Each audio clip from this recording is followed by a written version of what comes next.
हमारे देश के बहुत से धार्मिक स्थल चमत्कारों व वरदानों के लिए प्रसिद्ध हैं। उन्हीं में से एक है राजस्थान का प्रसिद्ध खाटू श्याम मंदिर। इस मंदिर में भीम के पोते और घटोत्कच के बेटे बर्बरिक की श्याम रूप में पूजा की जाती है। कहा जाता है कि जो भी इस मंदिर में जाता है उसे बाबा का नित नया रूप देखने को मिलता है। कई लोगों को तो इनके आकार में भी बदलाव नजर आता है, कभी मोटा तो कभी दुबला, कभी हंसता हुआ तो कभी ऐसा कि नजरें टिकाना मुश्किल हो जाता है। मान्यता है कि इस बालक में बचपन से ही वीर और महान योद्धा के गुण थे। इन्होंने अपनी भक्ति से 3 अभेद्य बाण प्राप्त किए थे। इसी कारण इन्हें 3 बाणधारी भी कहा जाता है। स्वयं अग्निदेव ने इनसे प्रसन्न होकर ऐसा धनुष प्रदान किया था जिससे वो तीनों लोकों में विजय प्राप्त करने का सामर्थ्य रखते थे।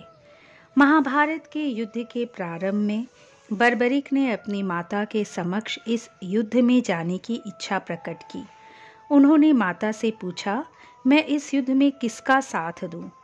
माता ने सोचा कि कौरवों के साथ तो उनकी विशाल सेना स्वयं भीष्म पितामह, गुरु द्रोण, कृपाचार्य, अंगराज कर्ण जैसे महारथी हैं। इनके सामने पांडव अवश्य ही हार जाएंगे।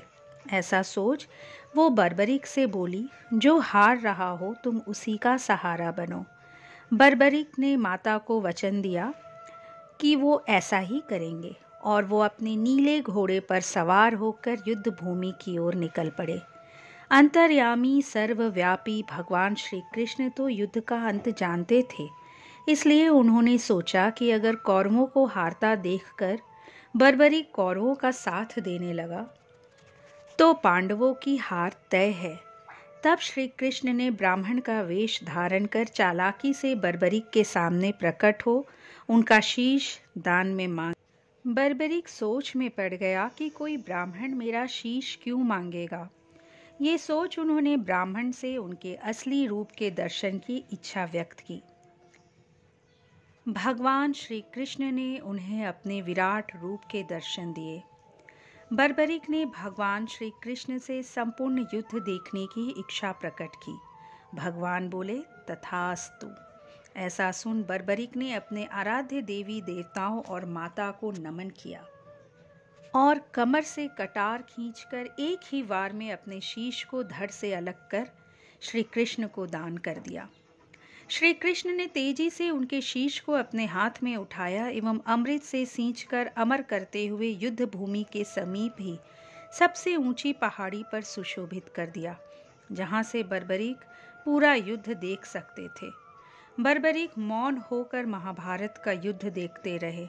युद्ध की समाप्ति पर पांडव विजयी हुए और आत्म प्रशंसा में वे विजय का श्रेय अपने ऊपर लेने लगे। आखिरकार निर्णय के लिए सभी श्री कृष्ण के पास गए तो वो बोले, मैं तो स्वयं व्यस्त था, इसलिए मैं किसी का पराक्रम नहीं देख सका। ऐसा करते हैं, सभी बर्बरिक के पास चलते हैं।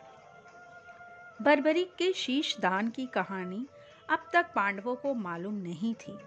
वहां पहुंचकर भगवान श्री कृष्ण ने उनसे पांडवों के पराक्रम के बारे में जानना चाहा।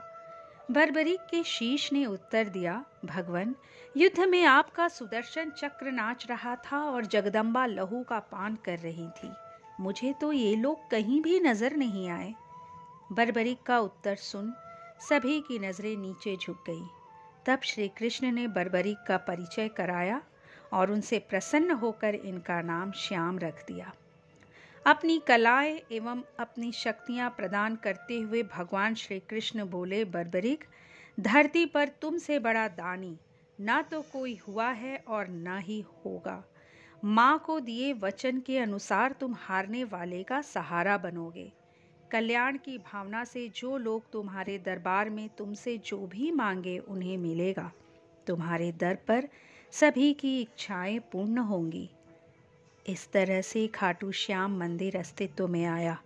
महाभारत में कर्ण से भी बढ़कर महादानी थे बर्बरिक। दोस्तों, यदि मेरा ये प्रयास आपको पसंद आया तो इसे लाइक कर दीजिए यदि आपने मेरे चैनल को सब्सक्राइब नहीं किया है तो प्लीज़ इसे सब्सक्राइब कर दीजिए ताकि आने वाले वीडियोज़ आप तक पहुंचती रहे। अगली बार एक नए विषय के साथ आपसे फिर मिलेंगे। नमस्कार।